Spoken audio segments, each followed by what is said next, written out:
Bonjour, ici Andrew McInerney, directeur artistique du Studio de musique ancien de Montréal. C'est avec plaisir que je vous présente les entretiens pré-concert de notre 47e saison.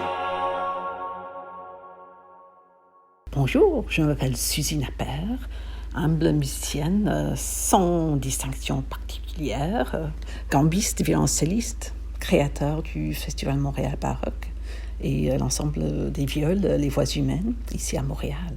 Monteverdi. Commençons avec un mémoire mémorable de mon enfance. La toccata de l'opéra L'Orfeo de Monteverdi que j'ai entendu à la radio. À 8 ans, j'étais bouleversée. J'avais découvert ma musique, mais je ne savais pas que Monteverdi faisait partie d'un mouvement musical radical à son époque. Né à Crémone en 1567, il travaillait à Mantua avant de passer la plupart de sa vie à Venise, où il est décédé en 1643. Il travaillait à la cathédrale, la magnifique cathédrale de San Marco, où c'était marqué qu'il jouait entre autres le vihuola. On pense que c'est un violon de la famille d'Abraccia, ou peut-être c'était une viole de la famille d'Agamba, mais on ne sait pas exactement. Mais ça m'intéresse beaucoup comme joueur de cordes. Monteverdi était béni dans la beauté de la musique de la Renaissance, la musique des sphères à la gloire de Dieu. Cette musique était caractérisée par, bien sûr, la polyphonie, le contrepoint, le contrôle des dissonances avec leur résolution parfaite, avec un strict étiquette musicale. Pensons Palestrina, la musique parfaite. Voilà au Magnum Mysterium de Palestrina.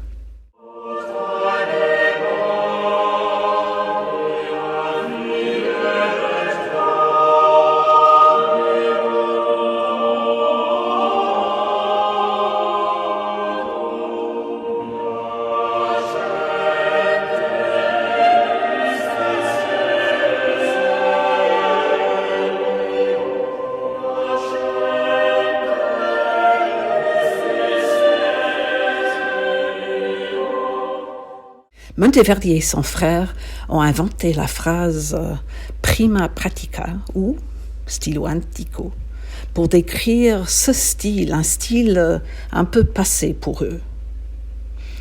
Son rival, Giovanni Artusi, qui était compositeur et théoriste, et Monteverdi étaient en conflit générationnel.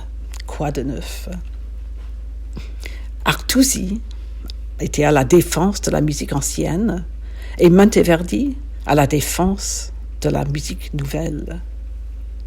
D'origine, l'argument était sur les approches et les terminaisons des dissonances.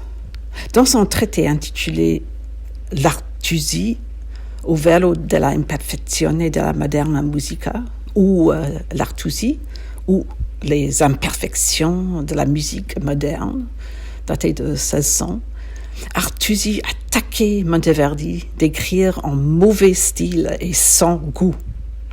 Bien sûr, le stilo antico allait laisser place au stilo moderno, comme toujours, mais pas du jour au lendemain.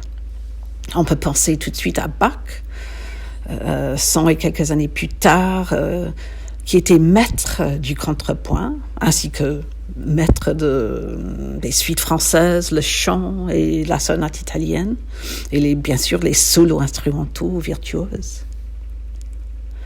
Mais les philosophes de la Renaissance, plutôt, ont changé la direction des arts et sciences avec le concept de l'humanisme. Les études des philosophes grecs et romains ont inspiré un intérêt dans l'état humain et l'expression de l'individu au lieu de Dieu. Les frères Monteverdi décrivaient le style de Claudio comme seconda pratica, ou stile moderno, ou nuova musica. Les paroles des chansons prenaient le dessus sur la beauté pure de la musique et les harmonies choquantes qui exprimaient les sentiments, changeaient l'aspect sonore de la musique. Écoutons Moro Lasso du Gesualdo. Quelles harmonies fantastiques!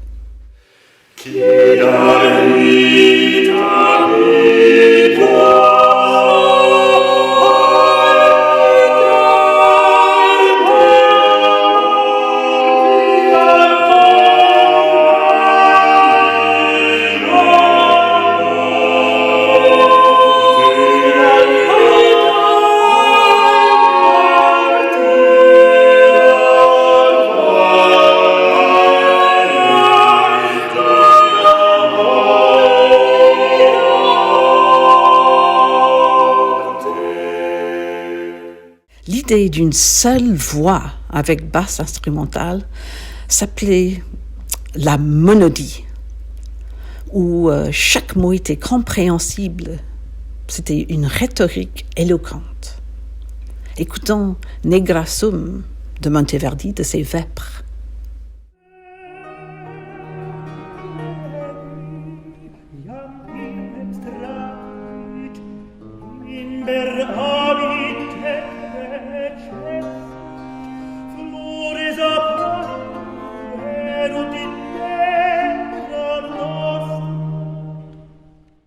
Mais la musique instrumentale pourrait être aussi éloquente. Les instrumentistes étaient libérés à jouer d'autres parties que ce qui chantaient les chanteurs, de jouer leur monodie, sans parole, bien sûr, mais avec tant d'éloquence, virtuosité, et avec une abondance d'ornements.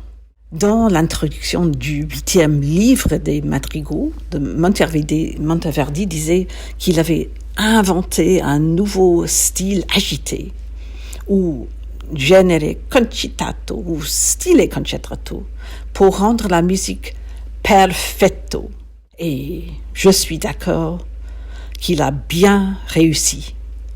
Écoutons ces violons fantastiques dans son Possenti Spediti de son opéra Orfeo pour terminer.